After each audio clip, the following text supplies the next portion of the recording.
Diqqat qiling, tezkor ob-havo ma'lumotlari. Assalomu alaykum hurmatli tomoshabin. O'zgidromet markazi respublikamiz hududida 26-martdan 29-mart kunlariga bo'lib o'tadigan ob-havo ma'lumotlarini e'lon qildi. Bunga ko'ra, respublikamizning barcha hududlarida havo o'zgaruvchan bo'ladi. 26-28-mart kunlari yog'ingarchiliklar kutilmaydi. 29-mart kuni ba'zi joylarda qisqa muddatli yomg'ir yog'ishi, momaqaldiroq bo'lishi mumkin. Shamol sharqdan sekundiga 7-12 metr tezlikda esadi. 28-mart kuni ba'zi joylarda shamolning tezligi 13-18 metrgacha kuchayishi mumkin. Ayrim joylarda chang to'zonlar kuzatiladi. Haroratlar kechalari 26-mart kuni 10-15 daraja iliq, 27-mart kuni 12-17 daraja iliq bo'ladi. Kunduz kunlari esa bu holat 26-mart kuni 23-28 daraja iliq, 27 hamda 28-mart kunlari esa 25-30 darajagacha ko'tariladi.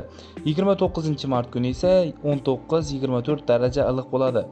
Respublikamizning tog' oldi va tog'li hududlarida ham havo o'zgaruvchan bo'ladi. 26 hamda 29-mart kunlari ba'zi joylarda yomg'ir yog'adi, momaqaldiroq bo'lishi mumkin.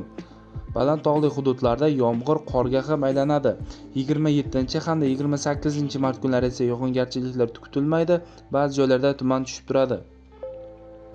Shamol g'arbdan sekundiga 7-12 metr tezlikda esadi. Haroratlar kechalari 26-mart kuni 2-7 daraja iliq, 27 hamda 29-mart kunlari esa 5-10 daraja iliq bo'ladi.